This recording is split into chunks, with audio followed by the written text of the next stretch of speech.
Hello guys, स्वागत है आपका हमारे YouTube channel okay fact master में। तो आज अपन पढ़ने वाले हैं मध्य प्रदेश पुलिस कांस्टेबल का प्रीवियस क्वेश्चन पेपर। तो कब का पढ़ने वाले हैं? तो हम पढ़ने वाले हैं 9 अगस्त 2016 का थर्ड शिफ्ट का पेपर आज पढ़ेंगे। और इसमें हम क्या पढ़ रहे हैं? तो इस पेपर में हम जीके और साइंस के क्वेश्चन पढ़ने वाले हैं। ठीक है, तो चलिए स्टार्ट करते हैं।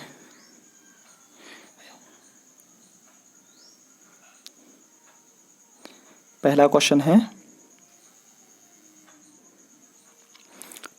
है, जो एक स्वतंत्र उम्मीदवार के रूप में राष्ट्रपति पद के लिए चुने गए थे वो कौन थे?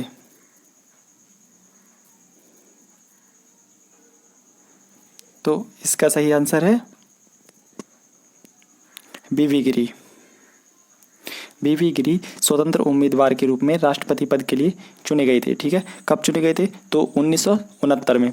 ये 1969 से 1974 तक भारत के चौथे राष्ट्रपति के रूप में रहे। ठीक है, अब हम चलते हैं अगले क्वेश्चन पर। क्वेश्चन नंबर 2 है, आम चुनाव में मतदान की आयु 21 वर्ष से घटाकर 18 वर्ष किसके द्वारा की गई थी? मतलब 21 वर्ष से घटाकर आयु 18 वर्ष किस संविधान संशोधन के तहत की गई थी? तो इसका सही आंसर है ऑप्शन नंबर 3, 61वें संविधान संशोधन के तहत मतदान की आयु 21 वर्ष से घटाकर 18 वर्ष कर दी गई थी। ठीक है, अब हम चलते हैं अगले क्वेश्चन पर। क्वेश्चन नंबर 3 है, इनमें से कौन सा भारत के पश्चिम तट पर एक प्रसिद्ध बंदरगाह है? भारत के पश्चिमी तट पर प्रसिद्ध बंदरगाह कौन सा है? तो इसमें से आंसर होगा ऑप्शन नंबर फर्स्ट, नाहवा शिवा। ठीक है, ये भारत के पश्चिमी तट का बंदरगाह है।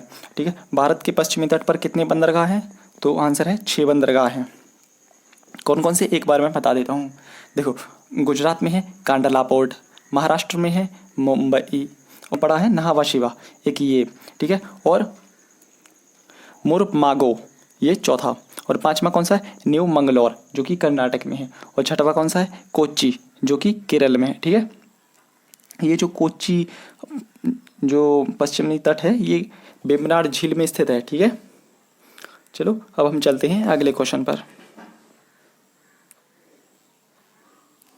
क्वेश्चन नंबर 4 है, पुस्तक द आर्ग्यूमेंटेटिव इंडियन किसने लिखी थी? तो इसका आंसर है ऑप्शन नंबर 2, अमर्त्य सेन। अमर्त्य सेन ने द आर्ग्यूमेंटेटिव इंडियन पुस्तक लिखी थी। अमर्त्य सेन कौन है? तो अमर्त्य सेन एक अर्थशास्त्री हैं। ठीक है, और इन्हें इस पुस्तक के लिए, जब इन्होंने ये पुस्तक लिखी थी, इस पुस्तक के लिए इन्हें 1998 में नोबेल पुरस्कार भी दिया गया। ठीक है, और 1998 के बाद इन्हें जब नोबेल पुरस्कार मिला तब उसके बाद ही 1999 में इन्हें भारत रत्न से भी सम्मानित किया गया। ठीक है, अब हम चलते हैं अगले क्वेश्चन पर। क्वेश्चन नंबर 5, यहाँ पे थोड़ा भारत कर लीजिए। भारत के कौन से शहर ने पहली बार अपना शहर पशु घोषित किया? ये करंट अफेयर का क्वेश्चन है उस टाइम का। तो इसका सही आंसर है option number 4। Option number 4 Guwahati. ठीक है, गुवाहाटी ने अपना शहर पशु घोषित किया।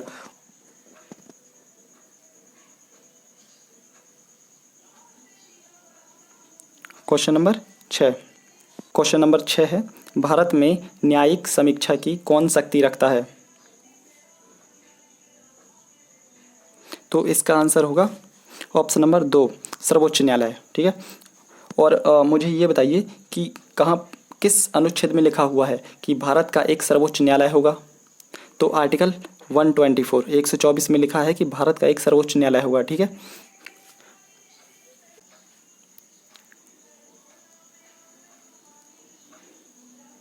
क्वेश्चन नंबर 7 है, मध्य प्रदेश के निम्न जिलों में से कौन सा जिला उत्तर प्रदेश और छत्तीसगढ़ के साथ अपनी सीमाओं को साझा करता है? तो इसका आंसर है सिंगरौली, ऑप्शन नंबर 3। हाँ, सिंगरौली जो है वो उत्तर प्रदेश और छत्तीसगढ़ के साथ अपनी सीमाओं को साझा करता है। चलिए चलते हैं अगले क्वेश्चन पर। अच्छा, इससे पहले एक क्वेश्चन और जान लेते हैं कि हमारा जो मध्य प्रदेश है ये कितने राज्यों से घिरा हुआ है। तो आंसर करेंगे 5 राज्यों से। एक कौन कौन से? तो राजस्थान, उत्तर प्रदेश, छत्तीसगढ़, महाराष्ट्र, गुजरात। ठीक है, अब हम चलते हैं अगले क्वेश्चन पर। क्वेश्चन नंबर 8 है, पाणिनि ने व्याकरण पर एक पुस्तक लिखी थी, वह कौन सी पुस्तक थी? तो इसका आंसर है option number first, Ashtadhyayi. Ashtadhyayi पुस्तक पाणिनि ने लिखी थी। ठीक है, अब हम चलते हैं अगले क्वेश्चन पर।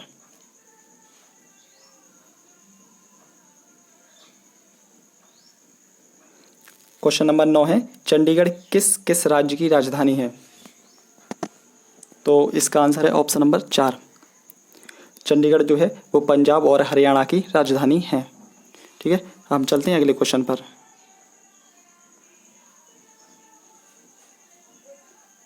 क्वेश्चन नंबर 10 है, निम्नलिखित जिलों में से कौन सा जिला भोपाल पुलिस के परिसर में नहीं है? तो इसका आंसर है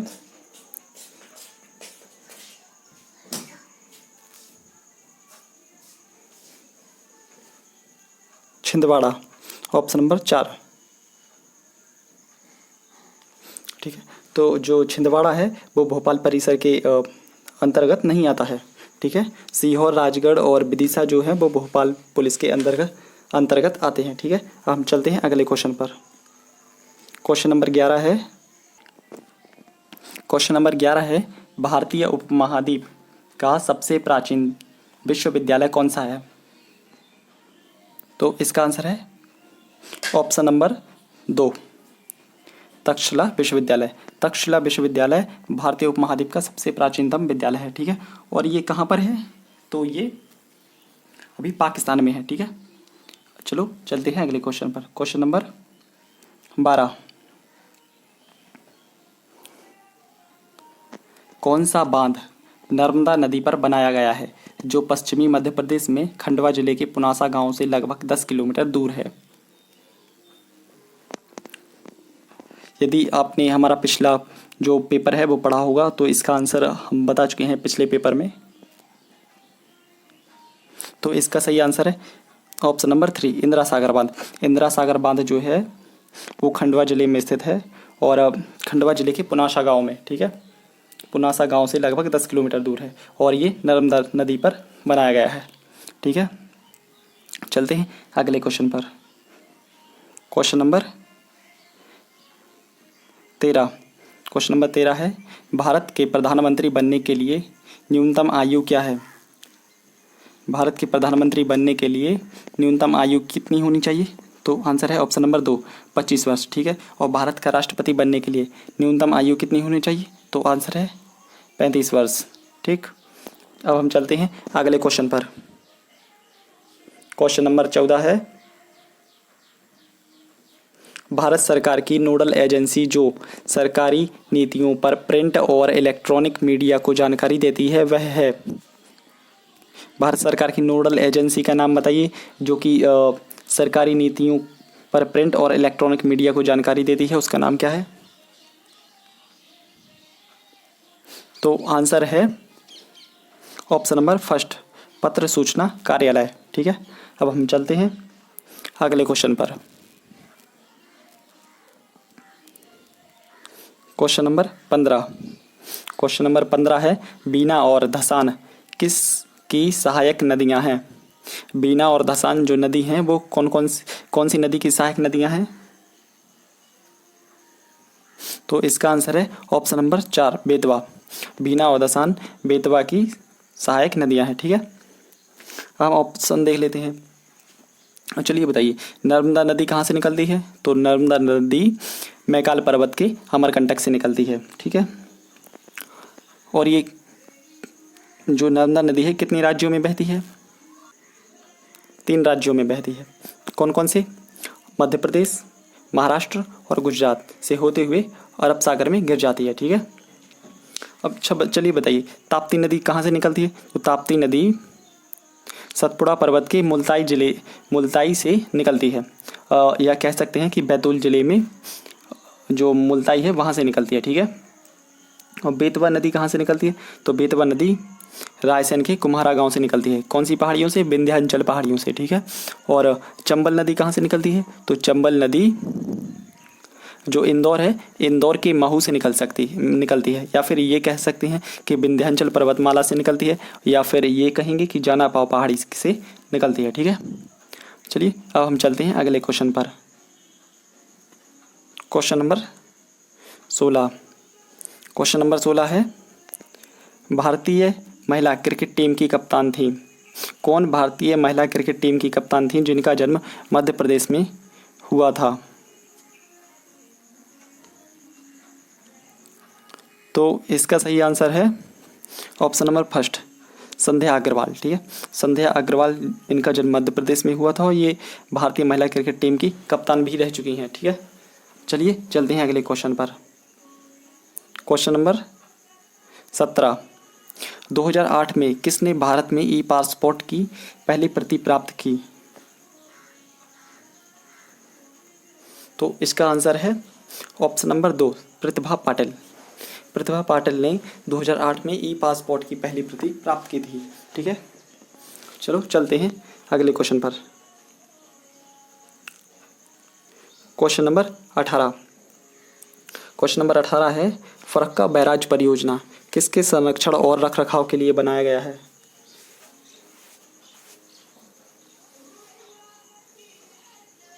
तो इसका सही आंसर है ऑप्शन नंबर 3, कलकत्ता बंदरगाह, ठीक है। कोलकाता बंदरगाह इसका आंसर है। फरक्का बैराज परियोजना कोलकाता बंदरगाह के संरक्षण और उसके रखरखाव के लिए बनाया गया है, ठीक है। अब हम अगले क्वेश्चन पर चलते हैं। अगला क्वेश्चन क्या है? अगला क्वेश्चन 19। नौरा दोही एक अभ्यारण्य है जो में स्थित है, जो कहाँ स्थित है? नौरा दोही या नौरा देही एक अभ्यारण्य है जो कहाँ पर स्थित है? तो इसका सही आंसर है ऑप्शन नंबर 4, सागर। नौरा देही अभ्यारण्य सागर में स्थित है। और मैं बता दूं कि जो नौरा देही अभ्यारण्य है ये मध्य प्रदेश का सबसे बड़ा अभ्यारण्य है, ठीक है। चलिए चलते हैं अगले क्वेश्चन पर। Question number 20। थर्मामीटर के बल्ब में समाविष्ट होता है। मतलब थर्मामीटर के बल्ब में क्या होता है? तो इसका सही आंसर है ऑप्शन नंबर 4, पारा।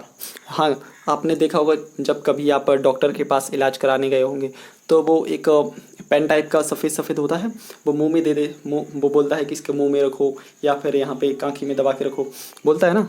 तो वही होता है थर्मामीटर, ठीक है। और उसमें जो लिक्विड भरा होता है वो पारा होता है, ठीक है।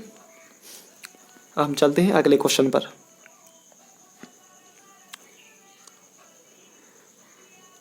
क्वेश्चन नंबर 21 है, निम्न में से कौन एक रासायनिक परिरक्षक है? रासायनिक परिरक्षक, तो इसका सही आंसर है ऑप्शन नंबर फर्स्ट, सोडियम मेटाबाइसफाइड, ठीक है। सोडियम मेटाबाइसफाइड एक रासायनिक परिरक्षक है। चलिए अगला क्वेश्चन देखते हैं।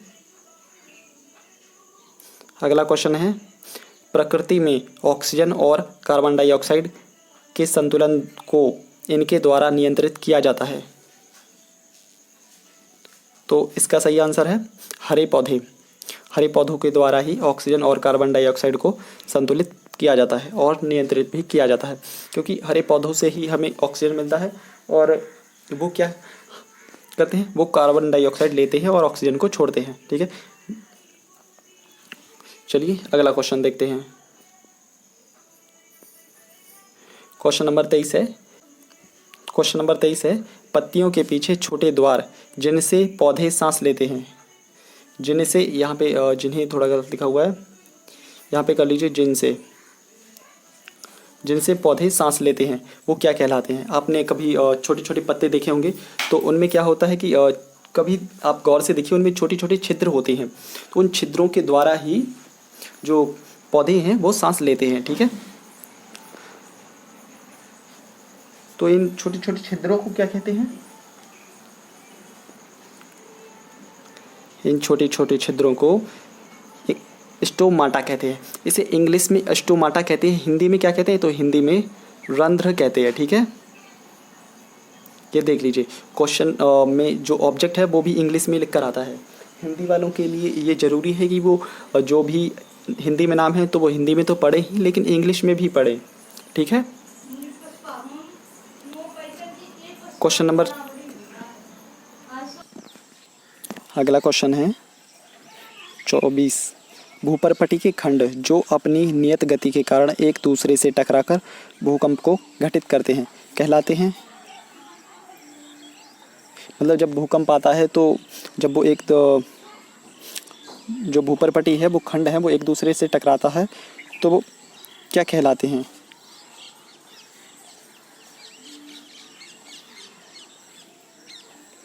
तो इसका सही आंसर है ऑप्शन नंबर 2। ठीक है, भ्रंश मंडल। ठीक है, अब हम चलते हैं अगले क्वेश्चन पर। अगला क्वेश्चन है क्वेश्चन नंबर 25 है, वे कोशिकांग।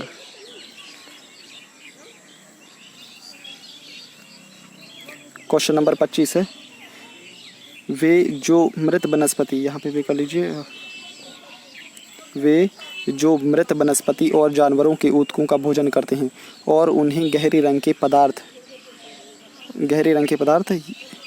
ह्यूमस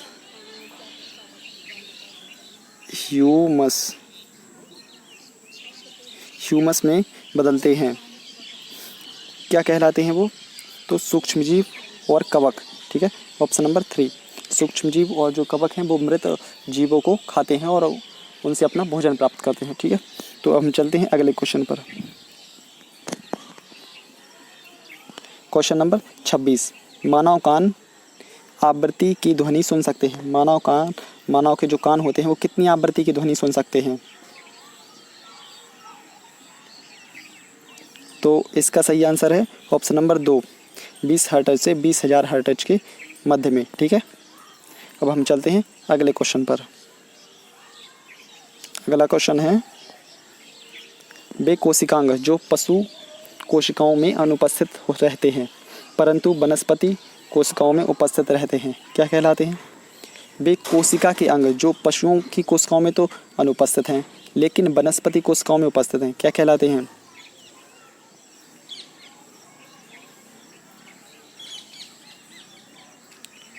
तो इसका आंसर है ऑप्शन नंबर 4, लवक और कोशिका भित्ति।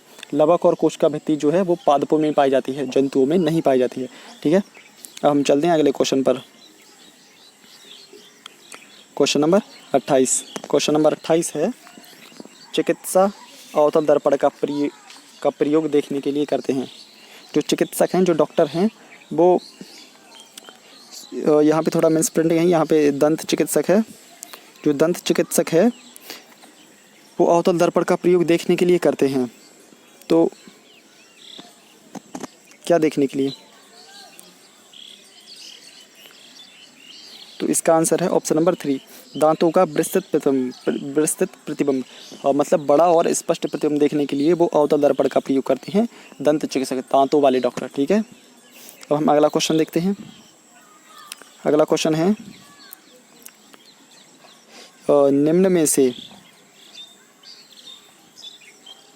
निम्न में से कौन सी भोजन श्रृंखला का प्रकृति में अस्तित्व है? इसकी श्रृंखला बतानी है यहाँ पे।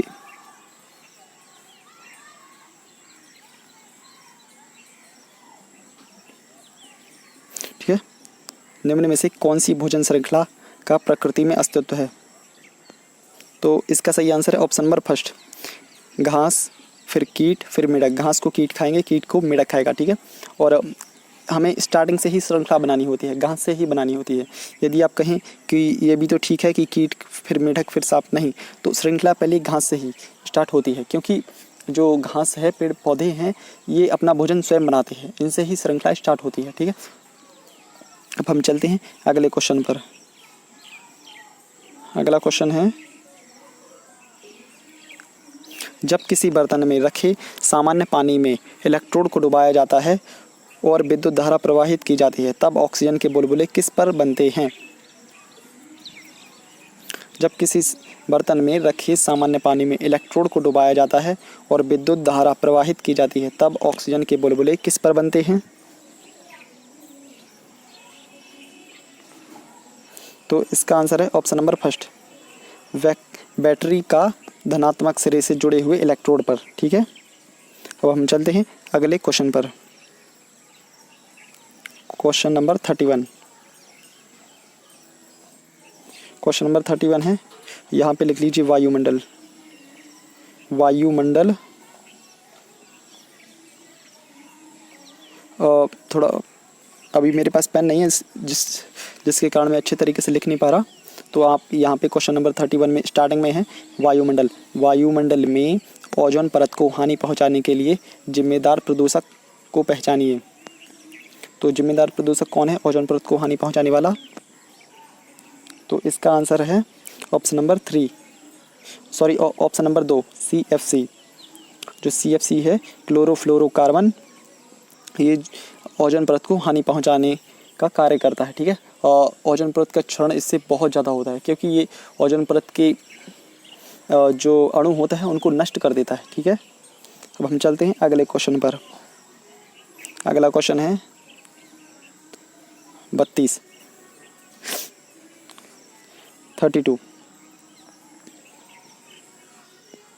क्वेश्चन है श्वसन प्रक्रिया के अंतर्गत, यहाँ पे श्वसन है, यहाँ मैं लिख देता हूँ